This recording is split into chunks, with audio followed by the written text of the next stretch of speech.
Hello साथियों, नमस्कार। मैं निशांत आप सभी का स्वागत करता हूं आपके अपने प्लेटफॉर्म संभव एजुकेशन क्लासेस पर। उम्मीद करता हूं कि आप जहां भी होंगे स्वस्थ व्यस्त मस्त ज़बरदस्त होंगे, अपनों और अपनों का ख्याल रखते हुए तैयारी कर रहे होंगे। हम लोग यूपी के प्रीवियस ईयर प्रश्नों को सॉल्व कर रहे हैं और उसकी विस्तृत व्याख्या कर रहे हैं। तो इस चरण में हम जो है व्याख्या करेंगे आपके जूनियर असिस्टेंट में आए हुए प्रश्नों की और जूनियर इंजीनियर में आए हुए प्रश्नों की, और कई सारे एग्जाम्स हैं। उसमें 20 प्रश्न हमने गोल्डन 20 प्रश्न लिए हुए हैं।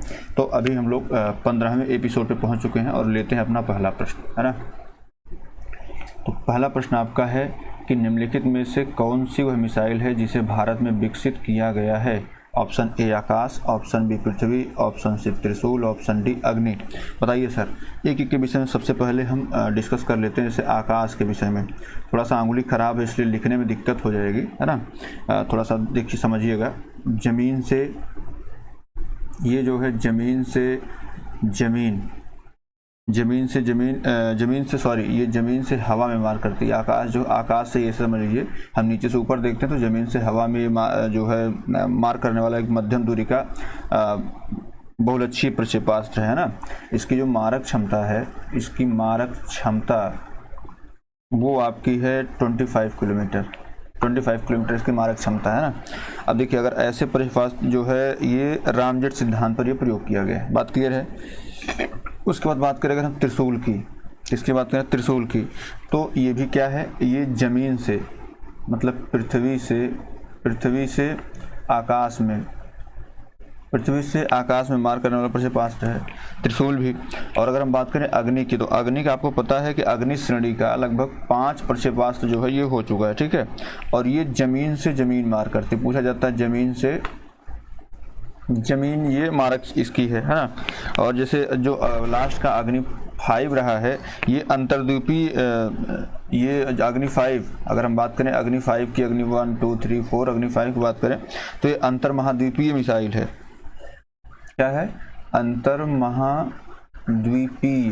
अंतर्महाद्वीपीय से तात्पर्य है कि जैसे आप अगर इंडिया से मार रहे हैं तो अगर ये इसकी मारक क्षमता जो है ये चाइना के एकदम अंतिम छोर तक है, ये कह सकते हैं चाइना की राजधानी तक ये पहुंच चुका है ना।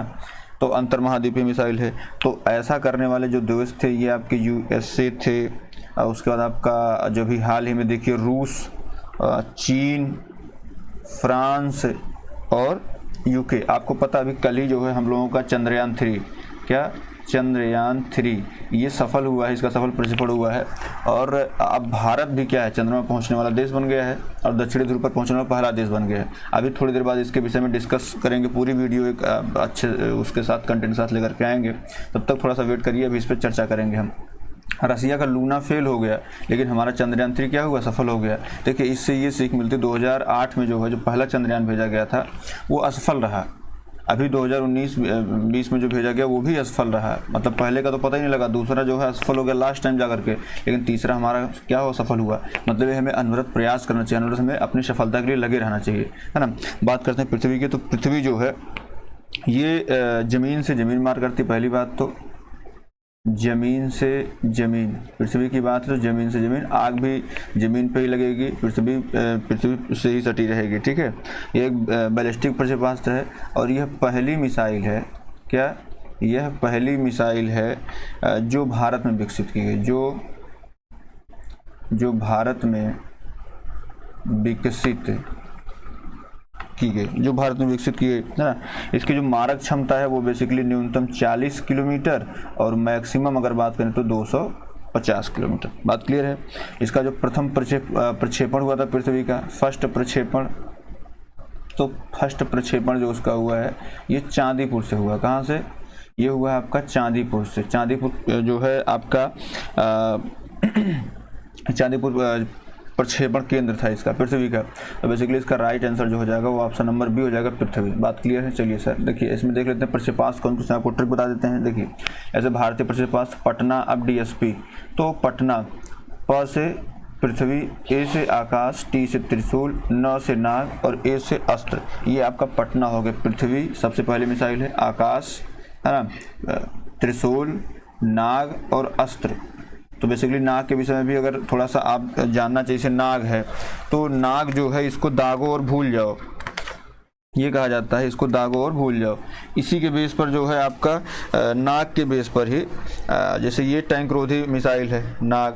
उसके बाद अगर बात करें अस्त्र की, तो ये भारत का, जैसे अस्त्र की बात करें तो भारत का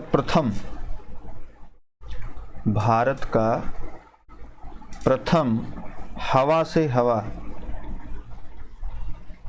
से हवा में मार करने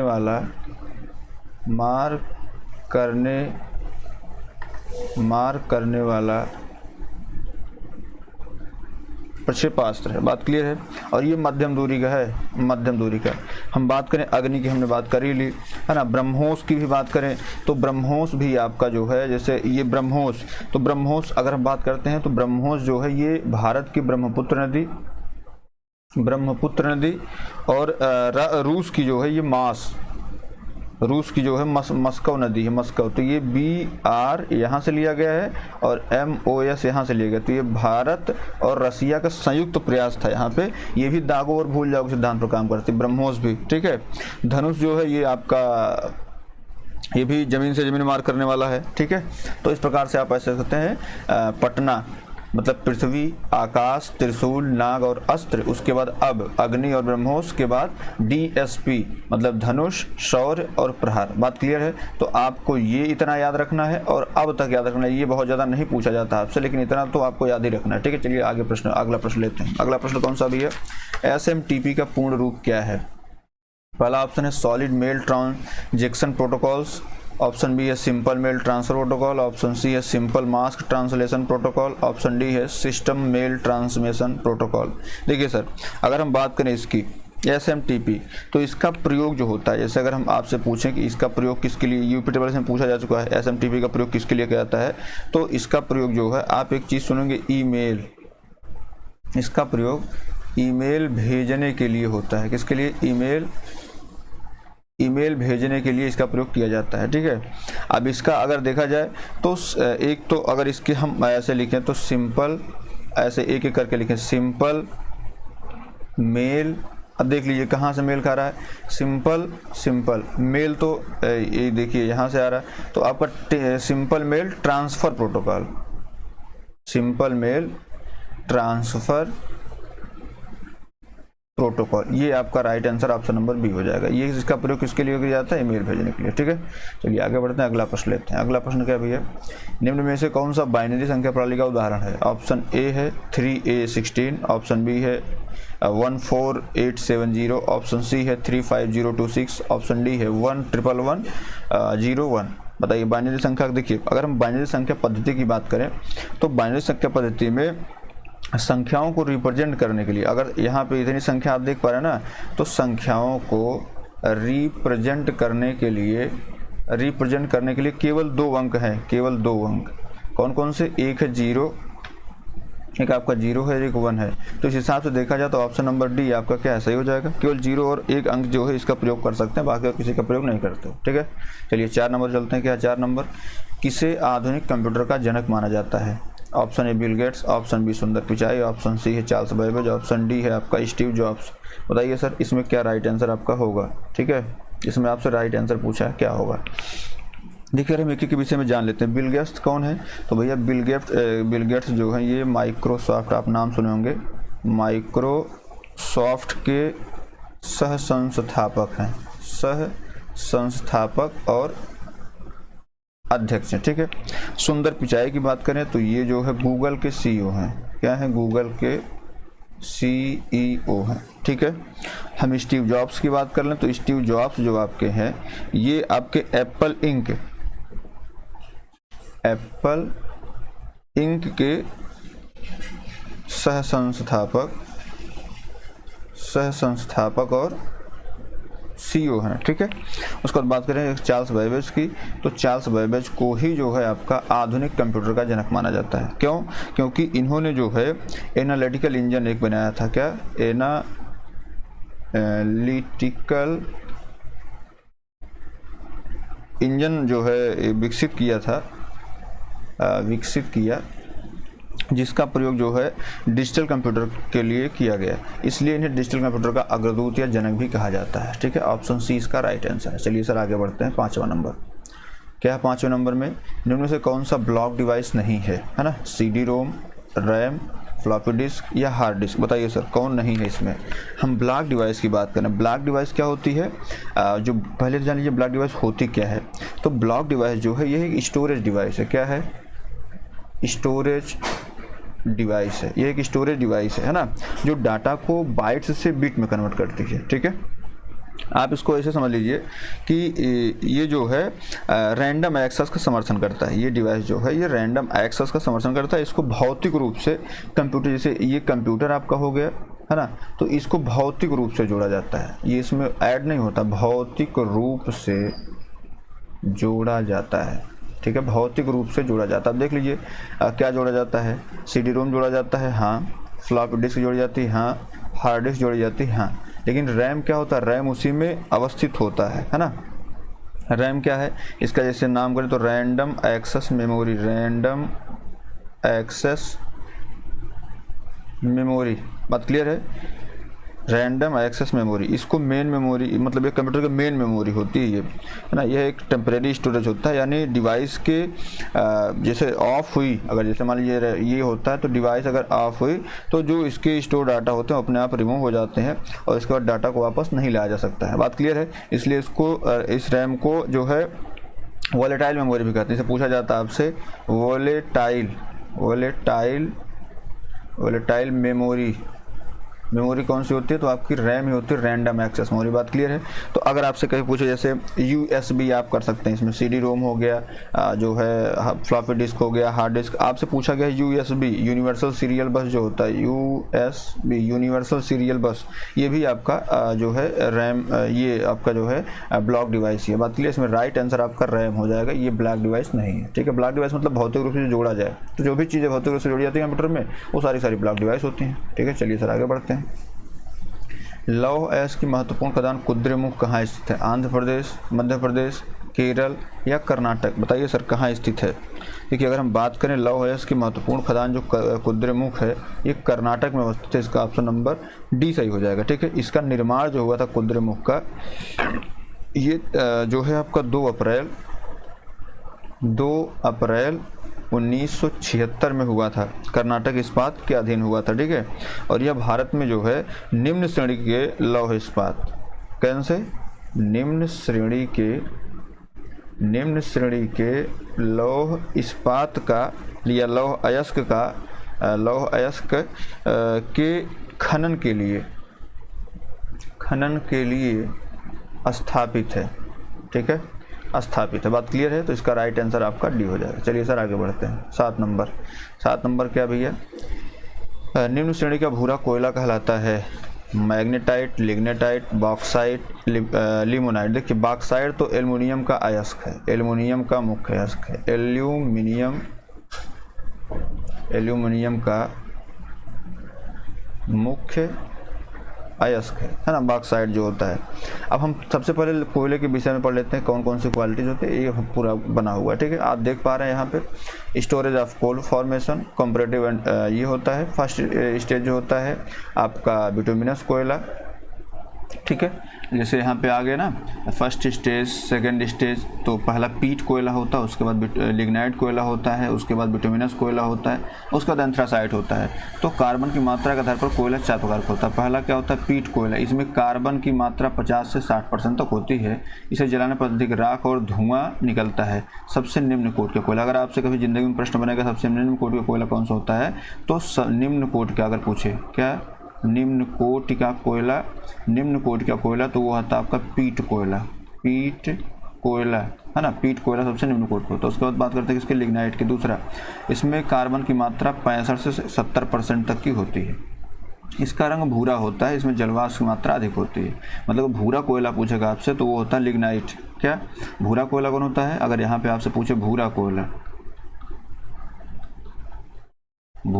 कौन होता है, तो भूरा कोयला आपका लिग्नाइट होता है ना। ये सारे प्रश्न आपके एग्जाम में बन चुके हैं, इसलिए मैं आपको बता रहा हूँ। उसके बाद क्या होता है, लिग्नाइट। बिटुमिनस कोयला, इसे मुलायम कोयला भी कहते हैं। इसका प्रयोग जो है घरेलू कार्यों में होता है। इसमें कार्बन की मात्रा 70 से 85% तक होती है। मतलब घरों में कौन सा कोयला इस्तेमाल होता है? बिटुमिनस कोयला। और एंथ्रासाइट कोयला चौथा प्रकार है। यह कोयले की सबसे उत्तम कोट होती है। इसमें कार्बन की मात्रा 85 से भी अधिक रहती है। मतलब अगर उच्च कोटि का कोयला, क्या पूछे, अगर उच्च कोटि का कोयला पूछे आपसे तो क्या बताएंगे? एंथ्रासाइट। क्या बताएंगे भैया? एंथ्रासाइट बताएंगे, है ना। उच्च कोटि का एंथ्रासाइट, निम्न कोटि का पीट कोयला, और भूरा कोयला कौन सा आपका? लिग्नाइट है। ठीक है, तो निम्न कोटि पीट कोयला, उच्च कोटि एंथ्रासाइट और भूरा कोयला आपका लिग्नाइट। अब इसमें देख लीजिए क्या पूछा गया है? भूरा कोयला पूछा गया है। तो भूरा कोयला जो है आपका लिग्नाइट है। बात क्लियर है? ऑप्शन नंबर बी आपका सही हो जाएगा। ठीक है सर, चलिए आगे बढ़ते हैं। अगला क्या भैया? भारत के उत्तर पश्चिमी भाग में निम्न में से किस एक के कारण शीतकाल के दौरान वर्षा होती है? दक्षिण पश्चिम मानसून के कारण, पश्चिम विक्षोभ के कारण, चक्रवातीय दबाव के कारण, या डी ऑप्शन है निवर्तनी मानसून के कारण। देखिए हम पूरे मानसून के विषय में पढ़ लेते हैं अच्छे से, ठीक है, उसके बाद इस क्वेश्चन पे आएंगे। देखिए सबसे पहले आपका क्या है? दक्षिण पश्चिम मानसून। क्या है? दक्षिण पश्चिम मानसून आपका है। यह अरब सागर में सबसे पहले केरल के मालाबार तट पर 1 जून को पहुंच जाता है और वर्षा कराता है। इसके पश्चात दक्षिण पश्चिम मानसून द्वारा पूरे पश्चिमी तट पर वर्षा होती है और 15 जुलाई आते तो पूरा भारतीय उपमहाद्वीप दक्षिण पश्चिम मानसून के प्रभाव में आ जाता है और 15 सितंबर तक भारत में वर्षा होती है। ठीक है, वर्षा होती रहती है। उसके बाद बात करते हैं ये दक्षिण पश्चिम मानसून हो गया। पश्चिमी विक्षोभ की बात करते हैं, वेस्टर्न डिस्टर्बेंस की बात करते हैं। एक बाह्य उष्णकटिबंधीय चक्रवात के रूप में भूमध्य सागर में जन्म लेता है। यूरोप और उसके आसपास जो है एक उच्च दाब का क्षेत्र बनाता है। पश्चिमी विक्षोभ या वेस्टर्न डिस्टर्बेंस की वजह से ही भारतीय उपमहाद्वीप के उत्तरी इलाकों में सर्दियों के मौसम में आने वाले तूफान को कहते हैं। जो सर्दियों में तूफान आते हैं उनको, जो वायुमंडल के ऊंची तहों में भूमध्य सागर, अंध महासागर और कुछ कैस्पियन सागर से नमी लेकर अचानक वर्षा और बर्फ के रूप में उत्तर भारत, पाकिस्तान व नेपाल पर गिरा देता है। उत्तर भारत और रबी की फसल के लिए, विशेषकर गेहूं के लिए तूफान अति आवश्यक होता है। बात क्लियर देख पा रहे हैं आप? यहाँ से ये सारी चीज़ें आ रही हैं। ये इंडिया आपका है तो ये यहाँ से ये सारी चीज़ें प्रभावित कर रहा है, ये पश्चिमी विक्षोभ के कारण। और यहाँ पे आप देख पा रहे हैं जो दक्षिण पश्चिम मानसून होता है वो अरब सागर से उठता है। कहाँ से? अरब सागर से उठता है। यहाँ से देख पा रहे हैं ये पूरे भारत में जाता है। 1 जून को यहाँ मालाबार, यहाँ केरल तट पर पहुँच जाता है, पश्चिमी तट पर वर्षा हो जाती है। 15 जुलाई आते आते जो है पूरे भारत पर आप देख पा रहे हैं पहुँच जा रहा है और 15 सितंबर तक ये वर्षा रहती है। ठीक है, उसके बाद आगे देख लेते हैं क्या है। अब एक ऑप्शन आपका था मानसून का निवर्तन। तो मानसून के लौटने क्रिया को ही मानसून निवर्तन कहते हैं। 21 जून को कर्क रेखा सूर्य पर लंबवत चमकती है और 22 जून से सूर्य विषुवत रेखा की ओर लौटने लगता है। 23 सितंबर को सूर्य के लंबवत किरणें विषुवत रेखा पर पड़ने लगती हैं। इसके परिणाम स्वरूप पश्चिमोत्तर भारत में गर्मियों के मौसम में स्थापित अंतः उष्णकटिबंधीय अभिसरण ITCZ भी दक्षिण तरफ खिसकने लगता है। उष्णकटिबंधीय अभिसरण ITCZ के दक्षिण तरफ खिसकने के साथ ही मानसून में दक्षिण तरफ खिसकने लगता है। मतलब ये कि जो मानसून का लौटना होता है वो बेसिकली आपके मानसून का निवर्तन कहलाता है। मानसून का निवर्तन भारत में 1 सितंबर सबसे पहले राजस्थान, अर्थात मानसून में सबसे देर राजस्थान पहुंचता है और सितंबर के प्रथम सप्ताह में मानसून सबसे पहले राजस्थान से ही लौटने की क्रिया प्रारंभ करता है। यही कारण है कि राजस्थान में वर्षा की अवधि बहुत कम होती है, इसलिए राजस्थान एक सूखाग्रस्त राज्य है। ये प्रारंभ में 15 अक्टूबर आते थे। मानसून समस्त भारतीय उपमहाद्वीप से लौट चुका होता है। बात क्लियर है? तो मानसून के निवर्तन काल में अक्टूबर और नवंबर के महीनों में सर्वाधिक वर्षा पूर्वी तटीय भाग पर होती है। आप देख पा रहे हैं जैसे ये सारी चीज़ें हैं, तो ये जो सर्वाधिक वर्षा होती है ये पूर्वी तटीय भाग पर होती है जब ये लौट रहा होता है। ठीक है, तो मानसून का निवर्तन ही हो गया। अब आइए देख लेते हैं इसमें। तो अगर आपसे कोई पूछे कि सामान्यतः वर्षा किससे होती है तो दक्षिण मानसून से होती है, लेकिन अगर आपसे पूछे शीतकाल में वर्षा तो आप क्या बताएंगे भैया? पश्चिम विक्षोभ। और इसका आप जानेंगे निवर्तनी मानसून क्या होता है? मानसून के लौटने के लिए अक्टूबर नवंबर में होती है। बात क्लियर है? चलिए सर आगे बढ़ते हैं। अगला क्या है? मालविकाग्नि मित्रम पुस्तक किसने लिखी है? भारवी ने लिखी है, दांडी ने, या महाकवि भास ने, या कालिदास ने? बताइए सर। देखिए अगर हम बात करें भारवी की तो भारवी जो है ये किरातार्जुनीयम लिखे हैं। क्या लिखे हैं? किरातार्जुनीयम लिखे हैं। और भारवी जो है ये सिंह विष्णु के दरबार में रहते थे। बात क्लियर है? दंडी क्या लिखे? तो दंडी जो है इनकी प्रभु जो फेमस पुस्तक है वो है 10 कुमार चरित। क्या है? 10 कुमार चरित इनकी फेमस पुस्तक है। उसके बाद बात करें महाकवि भास की तो स्वप्नवास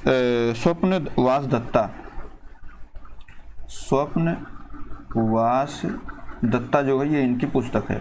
और यहाँ पे अगर मालविका मित्रम की बात करें तो ये किसकी पुस्तक है, ये महाकवि कालिदास की पुस्तक है। ऑप्शन नंबर डी आपका सही हो जाएगा। ठीक है सर, चलिए आगे बढ़ते हैं, अगला प्रश्न लेते हैं। अगला प्रश्न क्या है, अगला प्रश्न आपका है, निम्न में से किन चट्टानों के स्तरों में खनिज निक्षेपित अथवा तथा संचित होते हैं। तो ऑप्शन आपका पहला है अवसादी चट्टान, ऑप्शन बी है कैंत्री चट्टान, ऑप्शन सी है आग्नेय चट्टान, ऑप्शन डी आपका है इनमें से कोई नहीं। देखिए सर, हम एक एक करके अध्ययन कर लेते हैं, अभी पहले इस फिगर बाद में आते हैं, पहले हम एक एक करके अध्ययन कर लेते हैं। देखिए आग्नेय चट्टानें क्या होती हैं, आग्नेय चट्टानें आग से बनी हुई चट्टानें, यानी ज्वालामुखी से निकला हुआ लावा, मैग्मा, धूल के कणों से ठंडा होने पर जो चट्टानें बनती हैं उन्हें ही क्या कहते हैं, आग्नेय चट्टान कहते हैं। इन्हें प्राथमिकता या माता शैल भी कहा जाता है। इस चट्टान का निर्माण ज्वालामुखी के फटने से, मैग्मा और लावा के ठंडे होने और जमने से होता है। ठीक है, इसलिए इसको आग्नेय भी कहते हैं।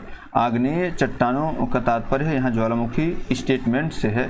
इन चट्टानों में परतें नहीं पाई जाती और न ही जीवाश्म, कोयला, पेट्रोलियम, प्राकृतिक गैस पाए जाते हैं। यह चट्टानें धात्विक खनिजों से पूर्ण होती हैं, अर्थात लोहा, सोना, चांदी, निकिल, तांबा आदि चट्टानें जो है आर्थिक रूप से संपन्न होती हैं। बात क्लियर है। पृथ्वी की उत्पत्ति के बाद सबसे पहले इसी चट्टान का निर्माण हुआ और इन्हें प्राथमिक चट्टान भी कहा जाता है। ठीक है, आग्नेय चट्टानों के जो उदाहरण है आपके ग्रेनाइट हो गया, बेसाल्ट हो गया, पेग्माइट हो गया, बिटुमिनस के जो उदाहरण है वो सारी चीज़ें हो गई, तो ये आग्नेय चट्टान हो गया। उसके बाद आते हैं अवसादी चट्टानें क्या होती है, इनके विषय हम जान लेते हैं। अवसादी चट्टानें, इसको सेडिमेंट्री रॉक्स बोलते हैं। इन चट्टानों का विकास जो है विस्तार सतह पर सबसे ज़्यादा होता है। अवसादी चट्टानों का निर्माण जो होता है ये आग्नेय चट्टानों से ही होता है, और जब आग्नेय चट्टानें हवा व पानी की वजह से दूर जाकर जमने लगती हैं तो इनसे अवसादी चट्टानों का निर्माण होता है। आग्नेय चट्टानों से बनने के कारण इन चट्टानों को अवसादी चट्टानें भी कहा जाता है ना। इनमें परतें पाई जाती हैं, यह क्रिस्टल का अभाव होता है, इसमें जीवाश्म पाया जाता है, मतलब ये कि कोल, पेट्रोलियम, गैस से संबंधित है।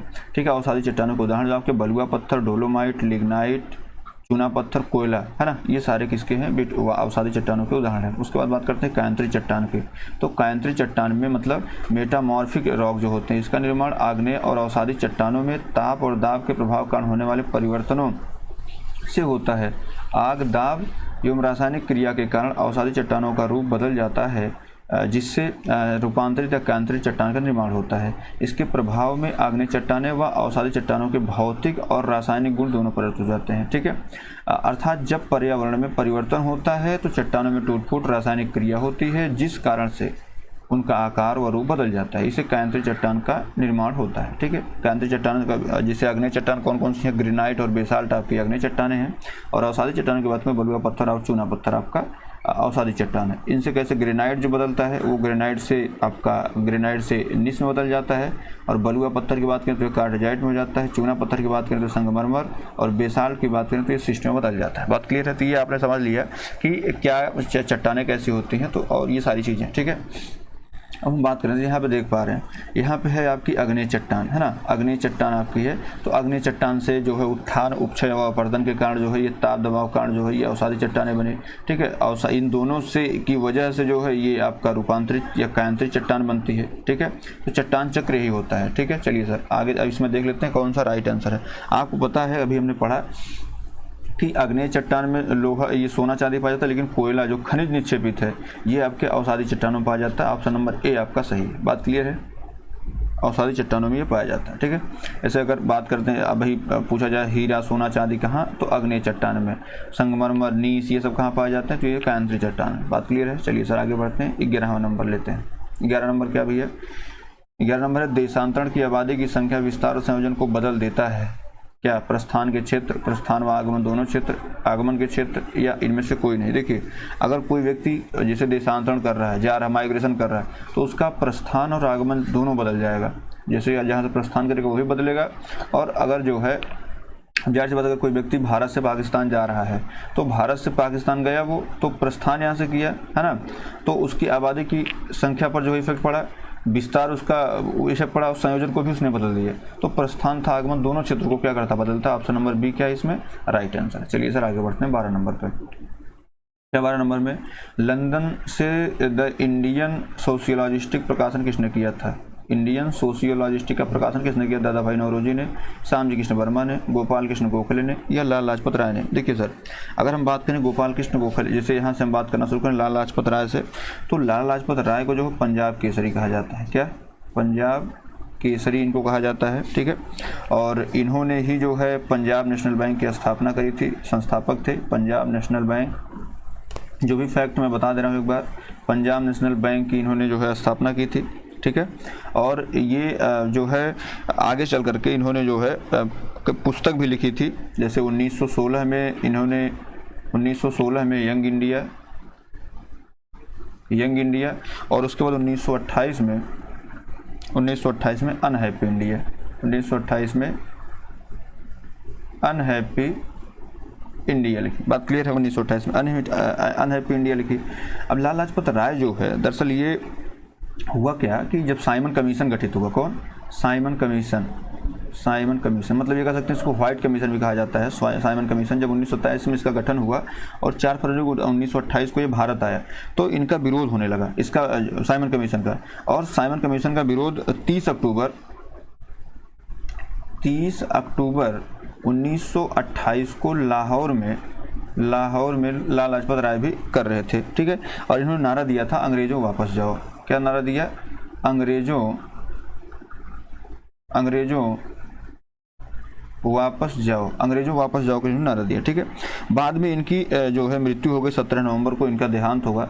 भाई 30 अक्टूबर को इनके ऊपर लाठीचार्ज हुआ और लाठीचार्ज में जब ये उससे पहले इन्होंने नारा दिया अंग्रेजों वापस जाओ, जब लाठीचार्ज हुआ और ये मृत्यु के करीब पहुंच गए, इनका देहांत होने को था, तब इन्होंने कहा था कि अंग्रेज मेरे शरीर पर पड़ी हुई अंग्रेजों की एक एक लाठी उनके शासन की ताबूत में कील साबित होगी। तो उसके बाद इनका जो देहांत हुआ वो करीब ये माना जाता 17 नवंबर को इनका देहांत हो गया। 17 नवंबर 1928 को इनका देहांत हो गया। और इसी का बदला लेने के लिए 17 दिसंबर 1928 को जो है 17 दिसंबर 1928 को इसका बदला लेने के लिए जो है आपके भगत सिंह, सुखदेव और राजगुरु, इन लोगों ने सैंडर्स की हत्या कर दी थी। किसकी? सैंडर्स की हत्या कर दी थी, इसका जिम्मेदार इन्हीं को मानते हुए, जिसके लिए जो है 23 मार्च 1931 को इनको फांसी दे दी गई थी। हालांकि इसकी सज़ा जो है 7 अक्टूबर 1930 को ही सुना दी गई थी। तो बेसिकली लाला लाजपत राय के विषय में ये जो था। उसका गोपाल कृष्ण गोखले के विषय में जानेंगे थोड़ा सा। तो गोपाल कृष्ण गोखले को महाराष्ट्र का सुकरात कहते हैं। क्या कहते हैं इनको? महाराष्ट्र का सुकरात इनको कहा जाता है, ठीक है। और इन्होंने जो है 1905 में सर्वेंट ऑफ इंडिया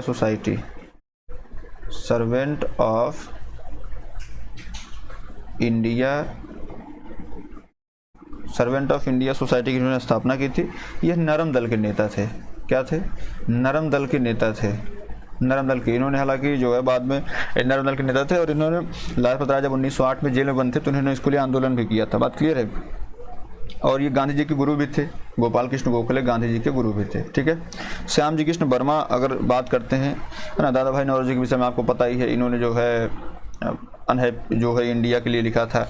तो इनको grand old man of India कहा जाता है। ये कांग्रेस के 3 बार अध्यक्ष भी रहे, है ना। श्याम जी कृष्ण वर्मा की बात करते हैं तो इन्होंने जो है ये एक राष्ट्रवादी पत्रिका थी, सोशलिस्टिक जो है, इंडियन सोशलिस्टिक, श्याम जी कृष्ण वर्मा ने ही इसको जो है लिखा था। और इन्होंने श्याम जी कृष्ण वर्मा, इसमें राइट आंसर तो आपका सही है। इन्होंने एक काम और किया था, इंडियन होम रूल लीग की जो है, इंडियन होम रूल लीग या सोसाइटी इसको बोल सकते हैं, इंडियन होम रूल सोसाइटी की स्थापना लंदन में अगर कोई पूछे कि कौन किया था तो यही किए थे। फिर अगर आपसे पूछा जाए इंडियन हाउस अभी भी है वहाँ पे, इंडियन हाउस की स्थापना भी श्याम जी कृष्ण वर्मा ने ही किया था। बात क्लियर है? कब किया था? 1905 में, ठीक है, 1905 में। चलिए सर, इसमें राइट आंसर भी आपका हो जाएगा। आगे बढ़ते हैं। अगले क्या है? शेर शाह सूरी का वास्तविक नाम क्या था? फरीद था, फैजल था, फारूक था, फाजुल्ला था। बताइए सर क्या होगा? देखिए, शेर शाह सूरी का जो वास्तविक नाम था वो तो फरीद था, ठीक है। शेर शाह सूरी जो है बेसिकली इसने शेर का शिकार किया था। यार शेर, ये कहें कि शेर से लड़ गया था, शेर को मार दिया था, इसलिए तत्कालीन जो राजा थे उनके इसका नाम जो है शेर शाह रख दिए थे। इसमें इसने जो है हुमायूं से युद्ध किया और बाद में दिल्ली का राजा भी बना था। तो इसने बेसिकली 2-3 युद्ध उसके फेमस हैं। जैसे एक चौसा का युद्ध है, इसका पूरा जान लीजिए, चौसा का युद्ध। तो चौसा का युद्ध एक है ना, ये आपका हुआ था 26 जून 1539 को, ठीक है। उसके बाद दूसरा युद्ध, इसमें भी हुमायूं हार गए थे। उसके बाद हुआ था बिलग्राम का युद्ध, बिलग्राम का युद्ध हुआ था और इसको कन्नौज का युद्ध बोला जाता है। ये 17 मई 1540 को, मतलब ये कह सकते हैं ठीक ही 1 साल बाद, है ना, 17 मई 1540 को हुआ था बिलग्राम का युद्ध। इसमें भी हुमायूं हार गए थे और इसके बाद से वो अपना राजपाट छोड़ के भाग गए। इसकी मृत्यु जो हुई थी, मृत्यु का कारण कालिंजर विजय था। इसकी मृत्यु का जो कारण था वो कालिंजर विजय थी। क्या? कालिंजर विजय जो है इसके मृत्यु का कारण थी। कालिंजर विजय 1545 में जब ये इस कालिंजर विजय के लिए अभियान चला रहा था, तो जो है बारूद का एक गोला, बारूद का जैसे पूरा बारूद का गोला था, तो इसमें जो है आग लग गई, जिससे ये घायल हो गया और इसकी मृत्यु जो है वो 22 मई 1545 को इसकी मृत्यु हो गई। ठीक है, इसकी मृत्यु हो गई। और इसका जो मकबरा बना, पूछा जाता है शेरशाह का मकबरा, तो इसका जो मकबरा था ये आपके सासाराम बिहार में, कहाँ पे? सासाराम बिहार में इसका मकबरा बना था। बात क्लियर है? तो ये शेरशाह संबंधित था, इसमें ऑप्शन नंबर ए सही है। चलिए सर आगे बढ़ते हैं। 14 नंबर, 1908 में मुजफ्फरनगर में न्यायाधीश किंग्सफोर्ड की हत्या करने का प्रयास किसने किया था? प्रफुल्ल चाकी, खुदीराम बोस व भगत सिंह व सुखदेव, प्रफुल्ल चाकी व भगत सिंह। देखिए बात करें इसकी तो 30 अप्रैल 1908, किसकी बात करें? 30 अप्रैल 1908 की बात करते हैं। इन जो है ये कह सकते हैं कि जो मुजफ्फरनगर के न्यायाधीश था किंगफोर्ड, इसके ऊपर इन्होंने बम फेंका था। जैसे इसकी कार थी, इसके ऊपर इन्होंने बम फेंका, लेकिन ये बम इसकी गाड़ी पर ना गिर के, बल्कि ये बगल में कैनेडी की गाड़ी थी। किसकी? कैनेडी की गाड़ी थी, इस पर जाकर गिर गया। और ये बम फेंकने वाले जो थे वो खुदीराम बोस, कौन थे? खुदीराम बोस व प्रफुल्ल चाकी। खुदीराम बोस व प्रफुल्ल चाकी जो है ये दोनों लोग बम फेंकने वाले थे। इसमें हुआ ये कि जब ये पकड़ा गए, पकड़ाने से पहले प्रफुल्ल चाकी ने तो अपनी आत्महत्या कर ली। प्रफुल्ल चाकी ने क्या किया? आत्महत्या कर ली। और खुदीराम बोस, ये प्रश्न बनता है जो है सबसे कम उम्र में फांसी, खुदीराम बोस को सबसे कम उम्र में फांसी दे दी गई। कब दी गई? तो ये आपका 11 अगस्त 1908 को, 11 अगस्त 1908 को जो है इनको फांसी दे दी गई। बात क्लियर है? तो इसमें आप प्रफुल्ल चाकी और Khudiram Bose, option number A आपका क्या है? सही हो जाएगा। चलिए आगे बढ़ते हैं। अगला क्या है? चंपारण सत्याग्रह का नेतृत्व किसने किया था? लोकमान्य तिलक ने, जवाहरलाल नेहरू ने, महात्मा गांधी ने या सरदार पटेल ने? बताइए सर किसने किया था? देखिए चंपारण सत्याग्रह आपका 1917 में हुआ था। गांधी जी का प्रथम सत्याग्रह, भारत में प्रथम सत्याग्रह, गांधी जी का प्रथम सत्याग्रह था। और ये बेसिकली नील की खेती के लिए था। नील की खेती के लिए, मतलब ये किसानों के लिए था। ठीक है, और इसमें जो है ये 3/20 का जो कॉन्सेप्ट था, मतलब 20 कट्ठा आपके पास जमीन है, 3 कट्ठा आपको जो है नील की खेती करनी है। इसको 3 कठिया प्रथा भी बोलते हैं। क्या बोलते हैं? 3 कठिया प्रथा को समाप्त करने के लिए ये आपका चंपारण सत्याग्रह किया गया था। ठीक है, इसमें जो है बाद में, हालांकि जो एन.जी. रंगा थे, जो बाद में किसान महासभा के अध्यक्ष बने, महामंत्री बने थे, उनसे इनका विरोध भी हुआ था। तो बेसिकली इसका नेतृत्व जो कौन किए थे? तो आपके महात्मा गांधी किए थे। ठीक है, सरदार पटेल जो है 1928 में इन्होंने नेतृत्व किया था। जवाहरलाल नेहरू और लोकमान्य तिलक के विषय में आप समझ रहे हैं। तिलक को वैलेंटाइन रोल ने अशांति का जनक कहा था, है ना। इन्होंने जो है महाराष्ट्र में शिवाजी और गणेश उत्सव आरंभ कर दिया था। तो बेसिकली इनका जो है अपना था और इनकी मृत्यु भी हो गई थी 1 अगस्त को, जब असहयोग आंदोलन शुरू हुआ गांधी जी का, उसी दिन इनकी मृत्यु हो गई। तो इसलिए भी इनको याद किया जाता है। इन्होंने जो है भारत में सबसे पहले जो है होम रूल सोसाइटी की स्थापना की थी भारत में 1916 में। ठीक है, चलिए सर आगे बढ़ते हैं। 16 नंबर लेते हैं। पहले गांधी जी के विषय में जान लीजिए थोड़ा सा। गांधी जी का जन्म जो है आपका 2 अक्टूबर 1869 को पोरबंदर में हुआ था, जिसके कारण 2 अक्टूबर को अंतर्राष्ट्रीय दिवस, अहिंसा दिवस मनाया जाता है। प्रोफाइल इनका जान लेते तो वे वकील थे, राजनीतिक सामाजिक कार्यकर्ता, लेखक और राष्ट्रवादी आंदोलन के नेतृत्व करता थे। राष्ट्रपिता किसने कहा था? सबसे पहले नेताजी सुभाष चंद्र बोस ने इनका नाम संबोधित किया था। और इनके राजनीतिक गुरु जो थे वो गोपाल कृष्ण गोखले थे। गोपाल कृष्ण गोखले के राजनीतिक गुरु का पूछे तो गोविंद रानाडे जो इनके राजनीतिक गुरु थे। नाथूराम गोडसे द्वारा इनकी हत्या 30 जनवरी 1948 कर दी गई, जिसके उपलक्ष्य में 30 जनवरी को शहीद दिवस के रूप में मनाया जाता है। ठीक है, और इनको 5 बार जो है को नोबेल पुरस्कार के नामित किया जा चुका है। और ये क्या समझ लीजिए कि नस्लवादी जो है 1893 से 1915 तक ये जो है करीब 22 साल तक जो है ये रहे अफ्रीका में, और जब ये वापस आए तो 9 जनवरी को प्रवासी दिवस के रूप में मनाया जाता है। बात क्लियर है? देखिए और थोड़ा सा और क्या कर लेते हैं और जान लेते हैं। इस चंपारण सत्याग्रह पूछा गया था। चंपारण सत्याग्रह जो है ये आपका पहला सत्याग्रह था 1917 में। खेड़ा सत्याग्रह जो था ये पहला असहयोग आंदोलन था। और प्रथम सविनय अवज्ञा आंदोलन जो था वो अहमदाबाद मिल हड़ताल का था, भूख हड़ताल को लेकर के। पहली भूख हड़ताल इन्होंने यहीं शुरू की थी। और राष्ट्रव्यापी आंदोलन की बात करें तो रोलेट एक्ट खिलाफ 1919 में, असहयोग आंदोलन 1920 से 22, सविनय अवज्ञा आंदोलन 1930 से 34 और गांधी इरविन समझौता 1931। गांधी जी और लॉर्ड इरविन के बीच सविनय अवज्ञा की अवधि के अंत को चिन्हित किया गया।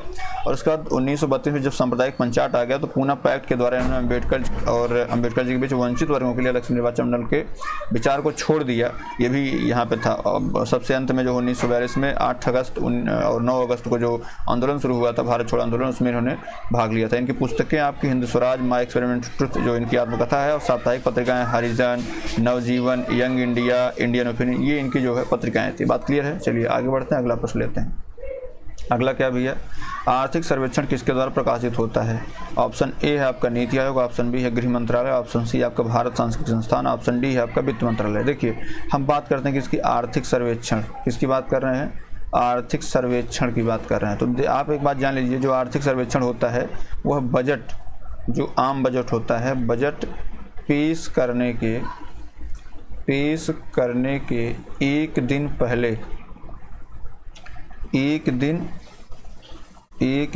पहले जो है, एक दिन पहले पेश किया जाता है, एक दिन पहले पेश किया जाता है। बात क्लियर है? एक दिन पहले ये आर्थिक सर्वेक्षण पेश किया जाता है। ठीक है, अभी आर्थिक सर्वेक्षण जो पेश किया जाता है ये अगर जिसे आप पूछे कि जो है ये किसके देखभाल में बनाया जाता है, किसके मार्गदर्शन में, तो ये आर्थिक सलाहकार जो होते हैं भारत के, आर्थिक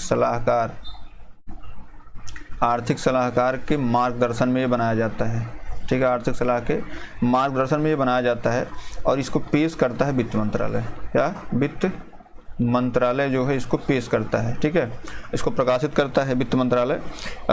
ये मतलब ये दोनों वित्त मंत्रालय जो है ये लोकसभा, यहाँ पे लोकसभा व राज्यसभा, ये दोनों में वित्त मंत्रालय इसको पेश कर देता है आर्थिक सर्वेक्षण को। ठीक है, तो अगर पूछा जाए सर्वेक्षण किसके द्वारा प्रकाशित होता है तो वो वित्त मंत्रालय के द्वारा। ऑप्शन नंबर डी इसमें सही हो जाएगा। ठीक है, चलिए सर आगे बढ़ते हैं। अगला क्या है, 10 रुपए के नोट पर किसका हस्ताक्षर होता है? ऑप्शन ए वित्त सचिव का, ऑप्शन बी वित्त मंत्री का, ऑप्शन सी वित्त मंत्रालय, ऑप्शन डी राष्ट्रपति का। देखिए राष्ट्रपति का तो कोई कॉन्सेप्ट ही नहीं है। ठीक है, बात करते हैं 1 रुपये का नोट। तो 1 रुपया का नोट जो है वो वित्त मंत्रालय जारी करता है। किसने रुपये का? 1 रुपये का नोट।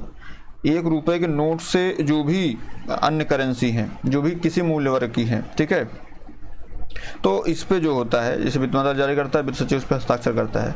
इसके बाद जो भी कुछ होता है तो वो बेसिकली जो भी नोट जारी किए जाते हैं वो आरबीआई, इसमें ऑप्शन में दिया नहीं है, आरबीआई के जो है इसके द्वारा जारी किए जाते हैं। जिसमें आपको सर नंबर आपका ये आरबीआई से हो जाएगा। बात क्लियर है? चलिए 10 रुपये के नोट पर आरबीआई के गवर्नर का हस्ताक्षर होता है। ठीक है, चलिए सर आगे बढ़ते हैं। पूछ रहा है निम्न में से बैंक और उसके उद्देश्य का कौन संयोजन सही है? सही है पूछा, सही नहीं है नहीं पूछा, सही है पूछा है। आरआरबी कृषि अर्थ प्रबंध, आईडीबीआई लघु अवधि ऋण, ऑप्शन सी नाबार्ड औद्योगिक, ऑप्शन डी है आरबीआई दीर्घ अवधि ऋण। बताइए सर इसका क्या होगा? देखिए अगर हम आरआरबी की बात करें तो आरआरबी का जो फुल फॉर्म होता है वो होता है आपका रीजनल रूरल बैंक। क्या होता है? Regional rural bank. ये आपका आरआरबी का मतलब क्षेत्रीय ग्रामीण बैंक होता है। इसकी जो स्थापना है वो 2 अक्टूबर 1975 में जो है इसकी स्थापना हुई थी। ठीक है, 2 अक्टूबर 1975 में इसकी स्थापना अध्यादेश के द्वारा हुई थी। हालांकि आरआरबी एक्ट जो है, अगर आपसे पूछे आरआरबी एक्ट जो है ये आपका 1976 में आया था, है ना। उसके बाद अगर हम बात करें तो इसमें आईडीबीआई, अब हम इसके विषय में भी बाद में चर्चा करेंगे कि इसका क्या उद्देश्य है। ठीक है, पहले जान लेते हैं इसके विषय में। फिर इंडियन, अभी आईडीबीआई है तो इंडियन, इसका फुल फॉर्म भी पूछा जाता है इसलिए मैं लिखवा दे रहा हूँ, Indian development bank of India, Indian development bank of India जो है इसका फुल फॉर्म है, मतलब भारतीय औद्योगिक विकास बैंक। इसकी स्थापना जो है, इसकी स्थापना अगर आपसे पूछे तो वो हुई थी 1 जुलाई 1964 को इसकी स्थापना हुई थी। बात क्लियर, 1 जुलाई 1964 को इसकी स्थापना हुई थी। और उसके बाद आते हैं नाबार्ड की। तो नाबार्ड जो है ये आपका national bank for agricultural and rural development, ठीक है। ये आपका नाबार्ड की स्थापना होती है। इसकी जो स्थापना हुई है, क्या इसकी जो स्थापना हुई है वो 12 जुलाई 1982 को हुई है। नाबार्ड 82 में हुआ था, 12 जुलाई 1982 नाबार्ड कब हुआ था? 82 में। IDBI 1 जुलाई 1964 को। रूरल RRB जो 1975 में हुआ था, ठीक है। RBI की बात करें तो इसकी स्थापना जो है आपका RBI reserve bank of India, इसकी स्थापना आपका 1 अप्रैल 1935 को हुई थी। 1 अप्रैल 1935 को हुई थी। इसका जो राष्ट्रीयकरण है वो आपका 1 जनवरी 1949 में हुआ था, ठीक है। और ये सारी चीज़ें हैं। अब पूछ रहा संयोजन सही नहीं, देखिए दीर्घ अवधि ऋण और अल्प अवधि दोनों ऋण देता है RBI, तो ये गलत हो गया, ठीक है। नाबार्ड की बात करें तो नाबार्ड जो है कृषि और लघु, या औद्योगिक नहीं देता है, कृषि और लघु पर देता है, कृषि और लघु उद्योग, ठीक है। कृषि और लघु उद्योग करने के लिए नाबार्ड देता है। IDBI की बात करें तो ये IDBI जो है ये भारतीय औद्योगिक विकास बैंक है, तो ये बेसिकली लघु अवधि ऋण की बात करेगा ही नहीं करेगा। ये क्या करेगा? ये औद्योगिक संस्थाओं को ऋण प्रदान करता है, जो बड़ी बड़ी संस्थाएं औद्योगिक हैं उनको ऋण प्रदान करता है IDBI जो है। और अगर इसमें राइट देखा जाए तो ये भी गलत हो जा रहा है, ये भी गलत हो जा रहा है। आपका RRB कृषि अर्थ प्रबंधन, ये आपका A नंबर सही है, ठीक है सर। चलिए आगे बढ़ते हैं 19 नंबर पे। कौन सा संगठन ऑपरेशन ग्रीन को कार्यान्वित करता है? ICAR, SAFC, नाबार्ड, और उसके बाद आता है आपका NAFED। देखिए नाबार्ड की हमने चर्चा कर लिया, अभी यहीं पढ़े हैं। नाबार्ड की स्थापना 12 जुलाई 1982 को हुई थी, है ना। और ये कृषि और लघु के लिए ऋण प्रदान करता है, तो आपका ये तो गलत हो गया। SAFC भी गलत है आपका, ICAR भी गलत है। इसमें NAFED आपका सही हो जाता है, ठीक है। NAFED का फुल फॉर्म पहले जान लीजिए, national agricultures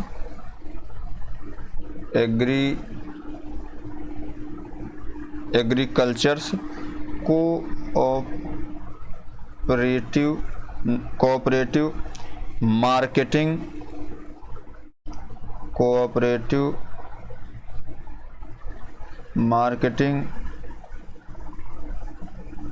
freedom of India, ये आपका NAFED का फुल फॉर्म है।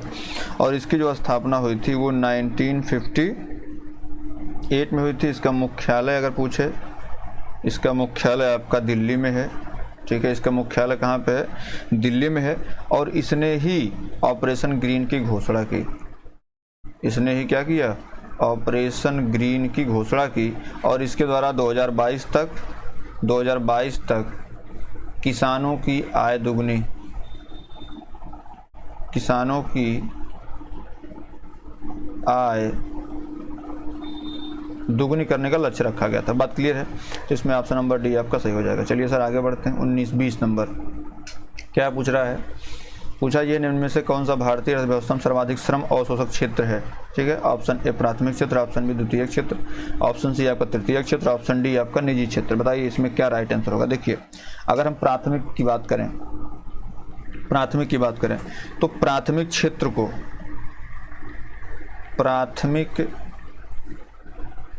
क्षेत्र को श्रम अवशोषक क्षेत्र कहा जाता है। श्रम अवशोषक क्षेत्र कहा जाता है। श्रम अवशोषक क्षेत्र कहा जाता है भाई, क्योंकि आपको पता है जो कृषि है, मत्स्य पालन है, पशुपालन है, खनन है, वानिकी डेयरी, ये सारी चीज़ें इसमें आती हैं। अब जैसे कृषि आपने कर लिया, जो औद्योगिक उत्पादन है, औद्योगिक उत्पादन आपका इसमें द्वितीय क्षेत्र में औद्योगिक उत्पादन जो है यह द्वितीय क्षेत्र में आता है। ठीक है। तृतीय क्षेत्र में आपका सेवा क्षेत्र आता है। क्या आता है? सेवा क्षेत्र आपका तृतीय क्षेत्र में आता है। बात क्लियर है। तो इसमें क्या पूछ रहा है, श्रम अवशोषक, तो इसमें राइट आंसर आपका प्राथमिक क्षेत्र ए हो जाएगा। बात क्लियर है। तो चलिए सर, आज की क्लास यहीं तक। उम्मीद करता हूँ क्लास आपको पसंद आई होगी और काफ़ी हेल्पफुल भी रही होगी। तो अगर ये क्लास आपको पसंद आई हो तो आप प्लीज़ इसको लाइक शेयर सब्सक्राइब जरूर कर लीजिएगा। बहुत बहुत धन्यवाद।